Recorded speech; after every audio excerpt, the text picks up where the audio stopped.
안녕하세요. 실버 외식업 주인장입니다. 오늘은 인테리어 공사에 대해서 말씀드릴게요.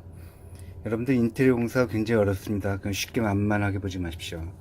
자, 이렇게 상가 월세 계약을 체결하고 난 다음에 여러분들은 해야 될 게 반드시 컨셉을 잡아야 된다. 이 가게를 어떻게 운영할 것이냐, 술집으로 갈 것이냐, 밥집으로 갈 것이냐, 그다음에 점심 장사를 어떻게 할 것이냐, 저녁 장사를 어떻게 할 것이냐. 보통의 경우는 저녁 중심으로 갈 때 점심은 부산물로 가야 됩니다. 그게 요령입니다. 그래서 저녁에 고기를 판다 그러면 점심을 찌개나 된장찌개, 김치찌개를 파는 것이 사업 성공이 굉장히 높죠.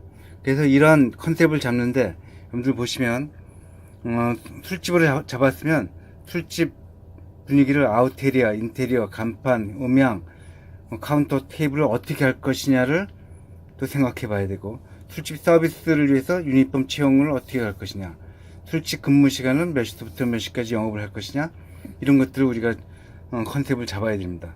이런 자세한 내용들을 이렇게 잡아 나가야 되겠죠. 또 하나는 이런 컨셉들을 좀 더 디테일하게 잡아야 됩니다.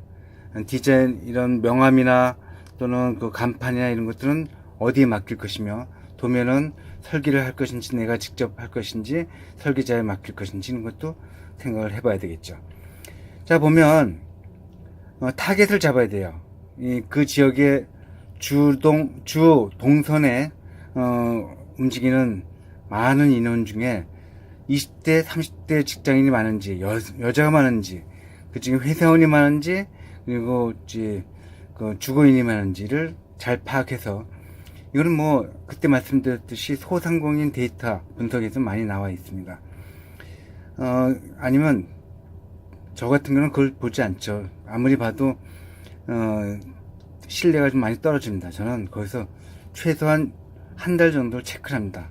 그 20, 30대의 직장인 여성이 60%였다라고 저는 여기서 컨셉을 잡고 이제 나간 거죠. 토요일은 동창이나 가족 단위가 있지 직장인들은 없다.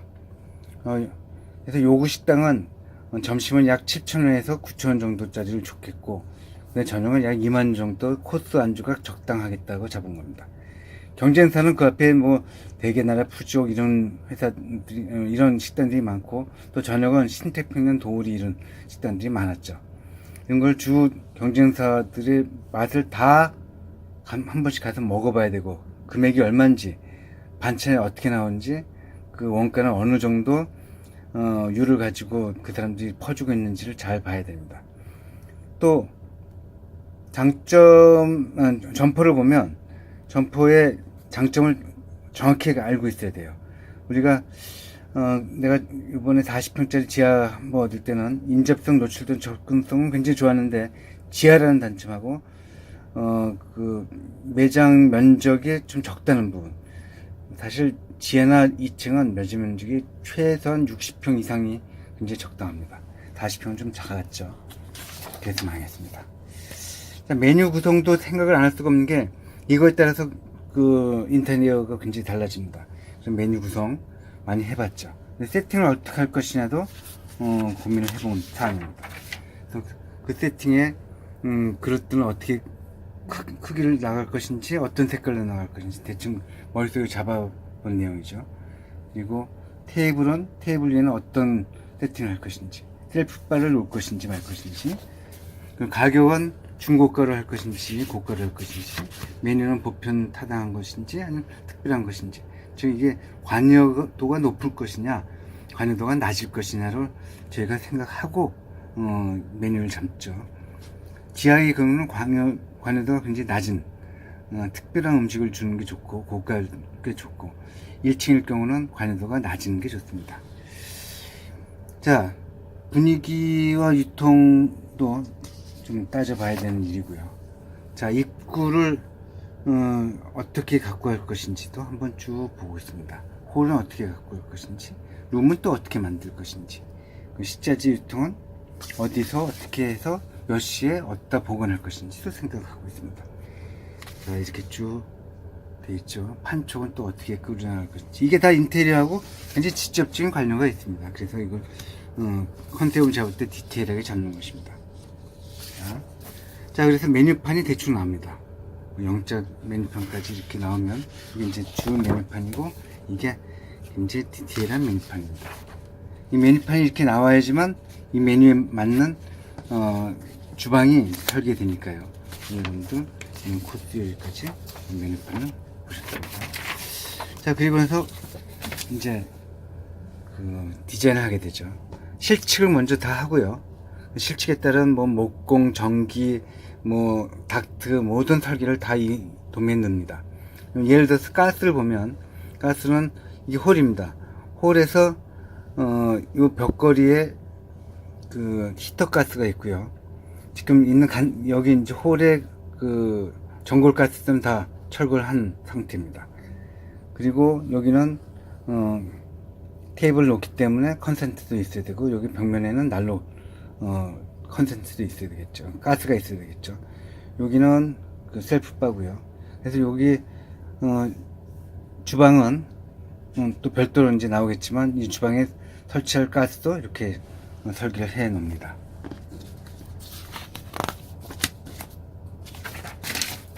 자, 요거는 소방입니다. 소방은 제가 또 대충 그려가지고 그 사람들하고 설계를 법에 맞춰서 잘 만들어 나가야 됩니다. 주방은 또 주방 나름대로의 별도의 설계를 해야 되고요. 그리고 창고는 또 별도로 설계를 합니다.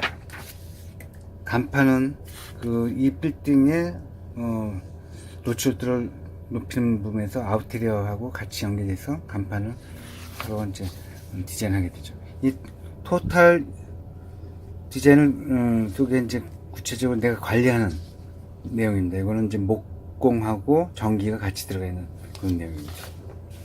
이걸 디테일하게 본 거죠. 목공은 뭐 이런 것들이 있고, 천정벽, 뭐 틈마루 창고, 뭐 전기는 배전방, 콘센트 이런 것도 있습니다. 이런 것들은 하나하나씩 디자인하게 됩니다. 가스도 디자인하고, 타일, 설비도 다 디자인합니다.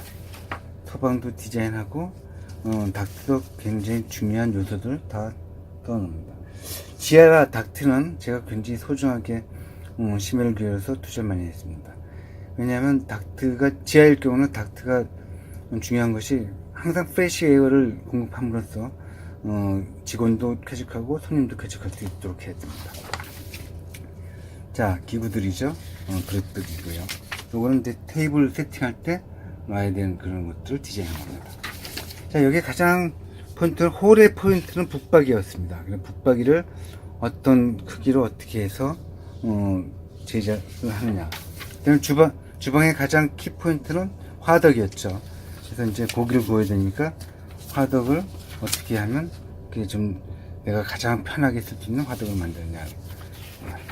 자, 이래서 나온 것도 이제 설비 공사비죠. 각각 공사비를 예산을 뽑아보는 겁니다. 또 마지막으로 이제 이 예산 추가적으로 이제 비품 설비 기구들을 뽑아본 내용입니다.